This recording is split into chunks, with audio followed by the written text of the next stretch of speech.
President Trump goes on the attack against the Mueller probe again. We'll take a look at the latest smear campaign and also where this investigation may be headed. Then, the incredible true story that sounds like it could be made into a movie. A group of Yale students took on the federal government over that controversial travel ban and won. We will hear from them and they'll explain how they did it. Also, Washington's swampier than ever, and it's not just President Trump. We'll take a look at how people in his orbit are trying to cash in on their access to the White House. Good evening, everyone, and welcome to RFL. Thank you so much for joining us this Wednesday. I'm Richard French. Well, President Trump continued to rail against the Mueller probe today, sent out a bunch of tweets this morning. Here are just some of them. Quote, "Spygate could be one of the biggest political scandals in history.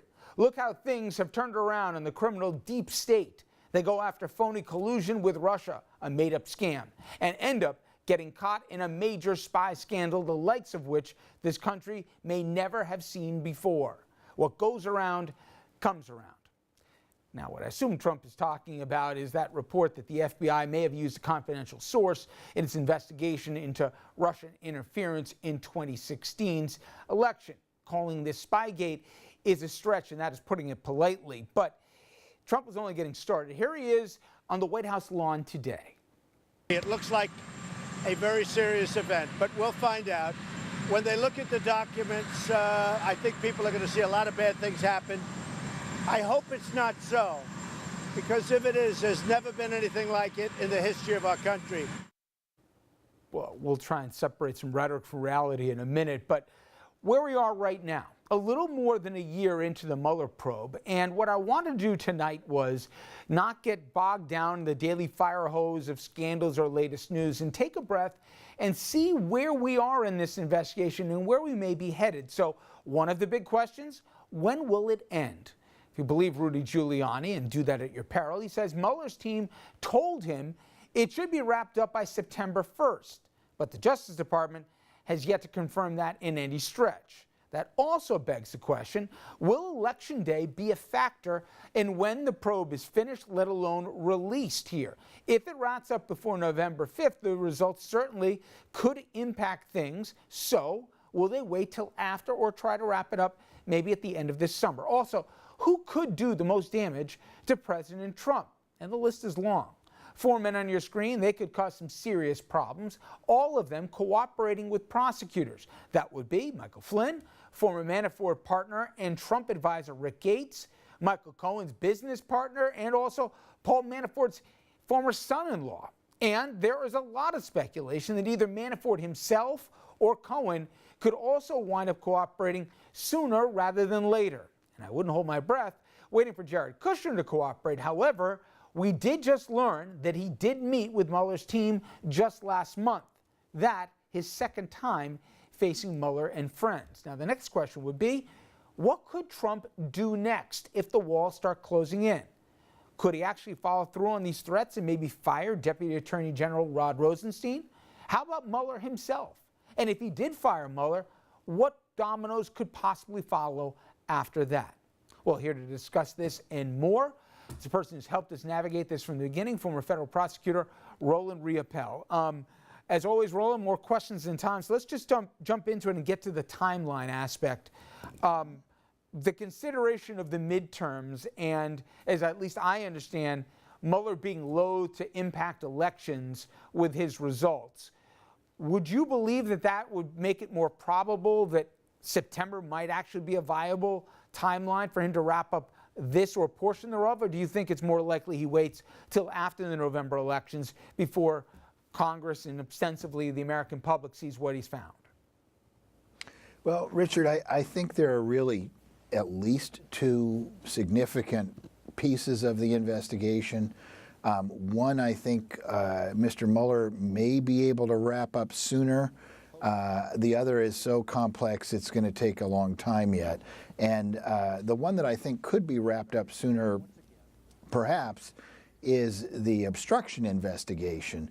That has a more limited number of players. It has a more limited scope in terms of time and the documentation that would be relevant. So it seems to me that particularly if Trump agrees to be interviewed promptly, good luck with that, that investigation could be wrapped up by Mr. Mueller pretty soon, sometime this summer. And if it's wrapped up that early, I think there's an argument that it wouldn't really impact the election in a negative way. The population would have a real opportunity to digest that and factor it into their vote without voting on shock. The other part of the investigation, the Russia collusion, collaboration part of the investigation, is just so complicated. There is so much documentation. There are so many players. We just learned today that Michael Cohen apparently fleeced or took $400,000 from a Ukrainian to get him a meeting with Trump. You know, there's so much of that kind of stuff out there. It's hard to see that part of the investigation would be wrapped up before the election, and I'm sure that Mr. Mueller does not want to make a major announcement in his probe near to Election Day. So if I had to roll the dice and guess, I would say we'll hear some kind of report on obstruction soon, and I think the collusion, conspiracy part of this is going to keep going for quite a while. And just quickly, we got the September date because Rudy Giuliani said Mueller and team gave him that. He's also said that the president can't be indicted, it can't even be subpoenaed. He said the Mueller team told him that as much.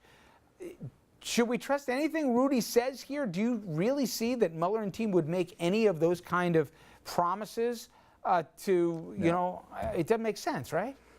It does not make sense. In fact, experienced prosecutors never tell a target or a subject the investigation is now over. They will simply say, look, we are not active at this time. That would be the most they might say. Because look what happened with Jim Comey. He told us an investigation was over, and then all of a sudden new evidence was discovered and it had to be reopened. So I doubt very much there will be any statement of closure other than an indictment or a report. That's when we'll know that a particular part of the investigation is over. Other than that, it never ends. Roland, I went through a list of players that are already cooperating and some others who could, if not very likely will cooperate. Give me your guess as to what the next shoe is that could drop. And if you read the tea leaves, where do you think Mueller's heading here? You know, it's hard to see who will beat the other to the courthouse steps to cooperate. Will it be Cohen? Will it be Manafort? Manafort has a trial date in July. That's got to put a ton of pressure on him. Cohen just had his business partner flip. That's got to put a ton of pressure on him. I think it is entirely likely that one of them at least will flip. If they do, that's more very bad news for Trump. Who will flip first? I don't know. It's hard to say. A lot of pressure there on both of them. And what do you think, I was going to say Trump, but probably more importantly to his counsel, what do you think worries them the most about what they don't know that Mueller has? Of the cooperators that we've mentioned, you mentioned a couple of the other players who might. Which of these threads, as you said, there's 3 or 4 potential buckets that Mueller's investigating simultaneously. What keeps these guys up at night the most? You know, if I was defending Trump, heaven forbid, if I was defending Trump, what would worry me the most is Mueller's ability to go worldwide and investigate things all over the world. That's something that ordinary litigants don't have the power to do. And it is very clear from the George Nader type evidence and the pressure on Russian oligarchs and the meeting in the Seychelles and all that. It is very clear that Mr. Mueller's investigation is going all over the world to gather evidence, and that's a power that private litigants really don't have. And that's, you know, what you really know nothing about is what worries you the most. And what they're gathering from foreign nations and sources overseas is what would keep me most awake at night. Okay, we have seen this president do things that people said, well, he would never do that. So to that end, if he feels, as I said off the top, that the walls are closing in, and he followed through on his not-so-veiled threat that either Rosenstein goes, Sessions goes, and the dominoes fall, or even goes after Mueller directly, talk about those scenarios. Which one you think would be the most plausible if he felt the time was of the essence, and then legally and politically what the remedies would be to either keep the investigation going, release the findings, start it anew. Talk about how this could work if we had a modern-day Bloody Sunday. I think, I think Trump continues to cast about for some basis on which to fire Rosenstein and Christopher Wray, perhaps, and Mueller. And the latest one is this absurd Spygate type allegation that I think will again fizzle out to nothing before very long. But he does seem to be desperate to find some excuse to fire one, two, or all three of the principal players in this drama. If he does that, he has the power to fire Rosenstein. He doesn't have the power to fire Mueller directly. He'll have to find someone at the Department of Justice in the chain of command, downstream from Rosenstein, who will fire Mueller. I assume he'll find that person eventually in the chain, and so he would fire Rosenstein directly, perhaps for insubordination, and I think that's why Rosenstein has been willing to accommodate Trump and the crazies in Congress so far to avoid that firing. And if he fires Mueller, he may also fire the FBI director, Christopher Wray. Indeed, that's the Spygate thing might somehow be used to justify that. If he does all that, then it'll be up to Congress to take action against the president in the form of articles of impeachment. And at this point, with the Republican-dominated Congress, which appears to be dominated by the Freedom Caucus types who are doing all that they can to defend Trump, I think the chances of impeachment happening with this Congress are very small. Now, we don't know what the next Congress will look like, and if it is a majority Democratic representative Congress, then I think the chances of impeachment, if there are unjustified firings, are much, much higher. The bizarre questions that we have to ask in 2018. Yeah. But Roland, thank you for helping me at least begin the answers to them. Thank you so much. Always a pleasure, Richard. Always a pleasure.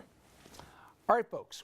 When we come back, now remember when the Trump administration very early on abruptly ordered a travel ban and there was havoc at the airports? Well, I bet you don't know a part of the story as to how students of, at all places, Yale Law School sprung into action and helped people who were stranded or literally being sent back to their home countries, literally turning around planes on the tarmac. We'll have their amazing stories in their own words straight ahead.